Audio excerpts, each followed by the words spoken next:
Viewers আসসালামু আলাইকুম, সবাইকে আমার ভিডিওতে স্বাগতম। আজকের মূল বিষয় হলো যে আয়করের টাকাটা একটা চালানের মাধ্যমে কিভাবে পরিশোধ করা যায়, কিভাবে ব্যাংকে না যেয়ে আপনি ঘরে বসেই করতে পারবেন বা অফিসে বসেই করতে পারবেন।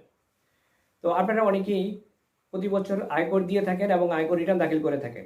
আবার অনেকে আছেন এই বছর প্রথম আয়কর দিবেন এবং আয়কর রিটার্ন দাখিল করে থাকবেন। তো যেটাই হোক না কেন, আপনারা যারা 2023 সাল এই বছর আয়কর রিটার্ন দাখিল করবেন, আয়কর জমা দিবেন, তাদের জন্য আজকের এই ভিডিও। তো এখানে দুটা বিষয় একটু বলে নেই। আপনারা যারা আয়কর রিটার্ন দাখিল করতেছেন তাদের অবশ্যই একটা টিন সার্টিফিকেট করতে হবে। তো টিন সার্টিফিকেট অবশ্যই করা আছে নিশ্চয়ই আপনাদের। তো এই টিন সার্টিফিকেটটা আপনারা ব্যবহার করবেন। আপনারা যখন চালান পেমেন্ট করবেন তখন টিন সার্টিফিকেটটা ব্যবহার করবেন, টিন সার্টিফিকেটের নাম্বারটা ব্যবহার করবেন। টিন সার্টিফিকেটের নাম্বারটা ব্যবহার করলে আপনার সকল ইনফরমেশনগুলো আপনার চালানের মধ্যে খুব সহজেই চলে আসবে। আপনার কোনো টাইপ করা লাগবে না, আলাদাভাবে কোনো লেখা লাগবে না। আরেকটা বিষয় হচ্ছে আপনার কর বর্ষ। আপনার অর্থ বছর যদি 22-23 হয়ে থাকে তাহলে কর বর্ষ হবে 23-24। তার মানে 2023 সালে যারা ইনকাম ট্যাক্স আয়কর দিয়ে থাকবেন তাদের কর বর্ষ হচ্ছে 23-24। চলুন বাড়তি কথা বলে সময় নষ্ট না করে মূল ভিডিওতে চলে যাই। যে কোনো একটি ব্রাউজার ব্যবহার করে এ-চালানের ওয়েবসাইটে ঢুকতে হবে। তো আমরা এখানে ক্রোম ব্রাউজার ব্যবহার করতেছি। ক্রোম ব্রাউজারে ক্লিক করলাম।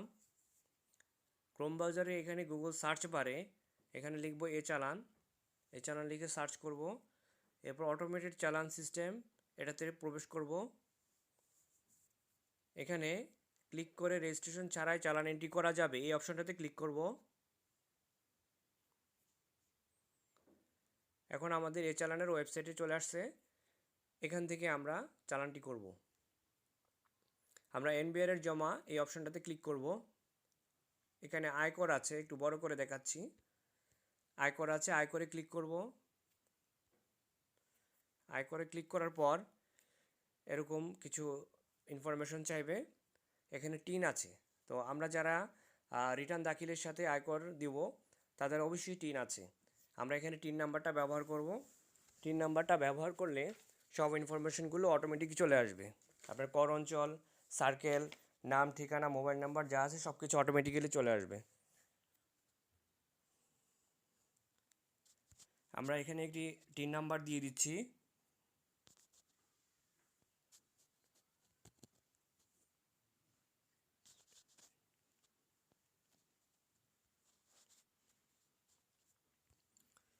টিন নাম্বার দিয়ে দিলাম। এখন আয়করের ধরন ব্যক্তি বা প্রতিষ্ঠান কোনটা হবে।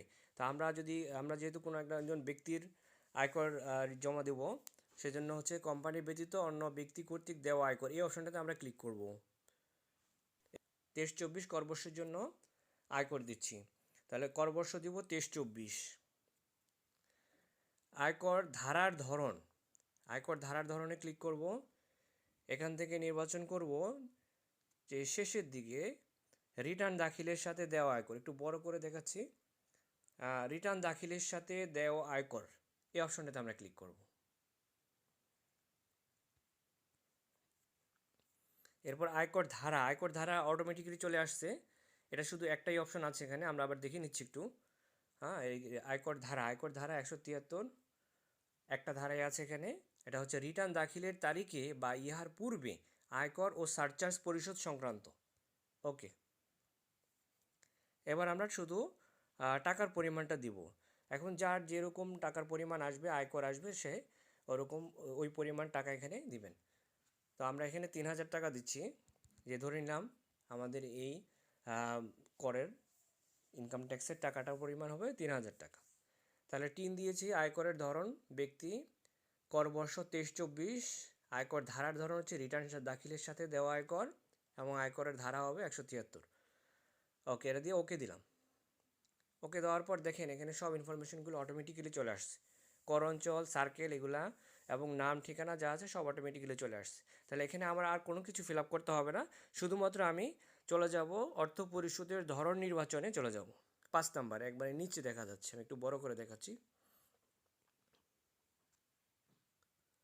অর্থ পরিশোধের ধরন, এখানে ইন্টারনেট ব্যাংকিং সিলেক্ট করব। ইন্টারনেট ব্যাংকিং সিলেক্ট করার পর যেহেতু এখানে আমাদের সবচেয়ে সহজ জিনিস হচ্ছে যে নগদ, বিকাশ, এই ধরনের উপায়, এ ধরনের ওয়েগুলা। হ্যাঁ, তো এরগুলোর মাধ্যমে আমরা খুব ইজিলি সহজলভ্যভাবে আমরা এগুলা পরিশোধ করতে পারি। আচ্ছা, আমরা এসের জন্য ইন্টারনেট ব্যাঙ্কিং সিলেক্ট করলাম। এখান থেকে সোনালী ব্যাংক অপশন আছে, সোনালী ব্যাংক অপশনে ক্লিক করব। এবার হচ্ছে যে আমরা সেভ বাটনে ক্লিক করে দেবো। সেভ বাটনে ক্লিক করার পর সোনালী পেমেন্ট গেটওয়েতে চলে আসবে। এখানে যে ইনভয়েস নাম্বারটা দেওয়া আছে যে 23240013536808, এর ব্যাঙ্ক রেফারেন্সের নিচে ইনভয়েস নাম্বারটা, এই ইনভয়েস নাম্বারটা অবশ্যই লিখে রাখবেন। পেমেন্ট করার পূর্বে অবশ্যই ইনভয়েস নাম্বারটা লিখে রাখবেন। যদি কোনো কারণে আপনার চালানের ভাউচারটি বের না হয়, তাহলে আপনার চালান ভেরিফিকেশনে যে ইনভয়েসটা দিয়ে আপনি পুনরায় ওই চালানের কপিটা বের করতে পারবেন, চালানের ভাউচারটি বের করতে পারবেন। কাজেই এই ইনভয়েস নাম্বারটি অবশ্যই খুবই গুরুত্বপূর্ণ এবং এটি অবশ্যই পেমেন্ট করার পূর্বে লিখে রাখবেন অথবা একটি স্ক্রিনশট মেরে রাখবেন। এবার হচ্ছে যে আমরা কারো যদি আপনার সোনালী ব্যাংকে অ্যাকাউন্ট থাকে তাহলে অ্যাকাউন্টের মাধ্যমে দিতে পারেন। সেই জন্য যে অ্যাকাউন্ট অপশনটা আছে এই অপশনটাতে ক্লিক করবেন। ক্লিক করলে এখানে দেখাবে যে 11 টাকা 50 পয়সা আপনার চার্জ কাটা যাবে, আর হচ্ছে 3000 টাকা হচ্ছে আপনার ইনকাম ট্যাক্স। ওকে, আমরা ব্যাক করি।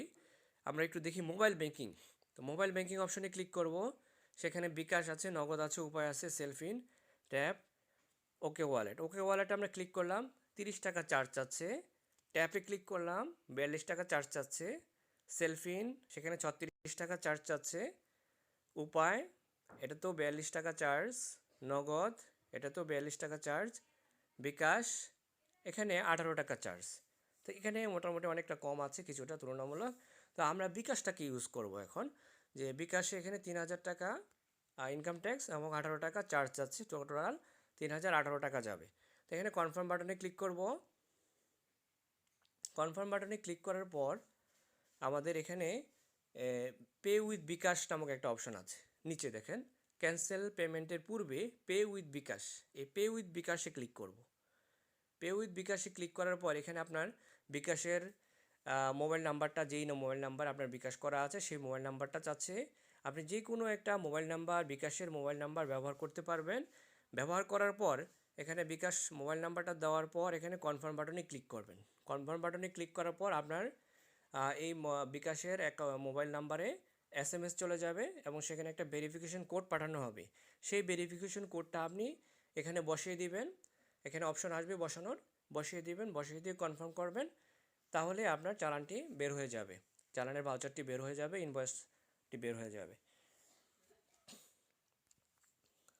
এভাবে আমরা হচ্ছে যে একটা রিটার্ন দাখিলের সাথে যে দেওয়া আয়কর হয়, যে আয়করটা আমরা দেই সেই ইনকাম ট্যাক্সের সাথে সেই আয়করটা আমরা এভাবে পরিশোধ করতে পারবো, এভাবে একটি চালান করতে পারবো।